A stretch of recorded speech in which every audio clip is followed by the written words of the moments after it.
कोई एल करके है नाम और जी इसका प्रश्न है कि मुझे ना मेरे आत्मा का पता नहीं, मुझे परमात्मा का पता, मुझे तो सिर्फ मेरे मन का पता है जहाँ है सिर्फ काम और क्रोध। मेरे मन की कैसे शुद्धि हो, ये प्रश्न। जी, एक बार क्षण भर के लिए बंद कर दो। मतलब ऐसे प्रश्न पूछ रहे हैं कि मन में बड़े बड़े विचार। हाँ, आध्यात्मिक प्रश्न है। हम संसार में 24 घंटे संसार में रहते हैं और बहिर्मुखी हैं, बाहर रहते हैं। हम शरीर भी नहीं है, हम श्वास भी नहीं है, हम दृष्टा भाव से इनको देखने वाले हैं। जो मैं कह रहा हूं इन वचनों को धारण करें, इसी से आपका कल्याण होगा। कई बार हम जानबूझ करके गलती करते हैं और गलती पर गलती करते हैं। जब अमुक अमुक दुष्ट व्यक्ति दुष्टता नहीं छोड़ता, हम साधुताई क्यों छोड़े, हम भक्ताई क्यों छोड़े, हम अपने नियम को क्यों छोड़े। हम हमारे गुरु के, हमारे परमात्मा के वचन पर हैं। हम जब ध्यान लगाते हैं, आप विचार करना, चिंतन करना। इस प्रश्न का उत्तर देने से पहले एक बात कहूंगा। अग्नि, पृथ्वी, जल, वायु, आकाश, शब्द, हिरण को शब्द अत्यंत प्रिय है, राग अत्यंत प्रिय है। संगीत बजाओ, हिरण खींचा चला आएगा और बहेलिया जाल बिछा के बैठा है। तो शब्द इंद्रिय के कारण, एक अवगुण के कारण हिरण फांस में आ जाता है, मर जाता है, बहेलिया के चक्कर में आ जाता है। स्पर्श, त्वचा, स्पर्श, हाथी को स्पर्श अत्यंत प्रिय है।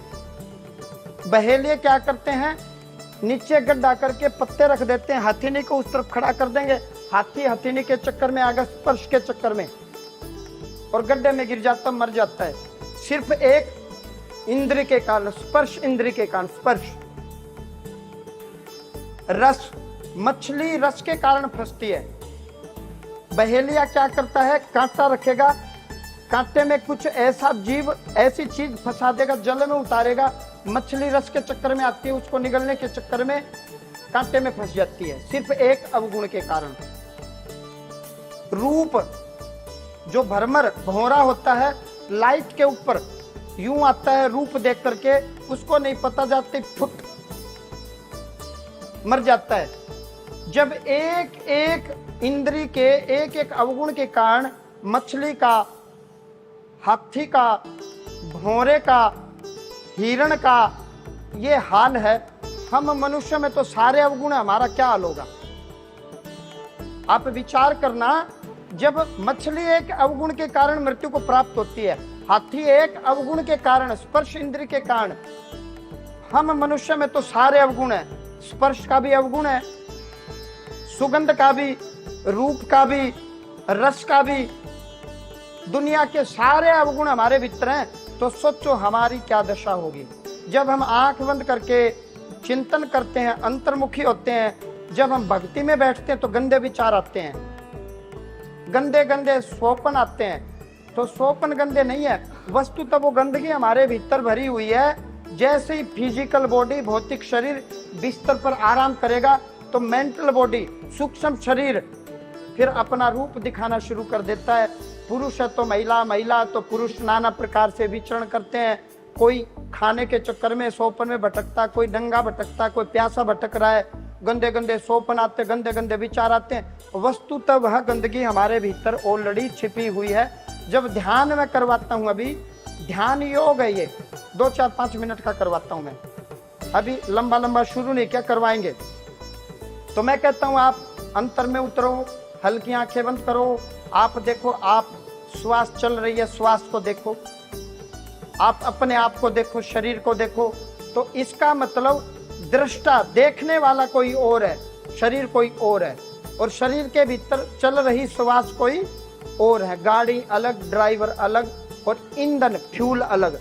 उसी प्रकार से मन अलग है, बुद्धि अलग है, शरीर अलग है, और इनको देखने वाला आत्मदेव भगवान, आत्मा, दृष्टा अलग है। अब आई बात भीतर की सफाई की। काश ये बाहरी होती तो डॉक्टर के पास जाते, ऑपरेशन करवा लेते। कपड़े में दाग लगा होता, पेट्रोल या कोई भी क्लीनर से दाग साफ कर देते। अब ये दाग लगे हैं भीतर में, अंदर में, कुछ तो ऊर्जा ने पकड़ लिया, जिनको हम भूत प्रेत बोल रहे हैं, वो ऊर्जा हमारी ऊर्जा से मिक्स हो गई। आप किसको मित्र बनाओगे? जिसके साथ आपके विचार मिलते हैं। आप गलत हो तो गलत को मित्र बनाओगे, ठीक हो तो ठीक को मित्र बनाओगे, क्योंकि आपकी ट्यूनिंग वहीं बैठती है। तो भूत प्रेत पिशाच किसके पास जाते हैं? जिनसे इनकी ट्यूनिंग बैठती है। जिनसे ट्यूनिंग नहीं बैठेगी तो भूत प्रेत वहां क्यों जाएंगे? जाएंगे नहीं, मतलब ही नहीं है। तो अंदर के काम, क्रोध, लोभ, मोह भीतर में है, और भीतर की सफाई तभी होगी जब हम भीतर में स्वयं उतरेंगे।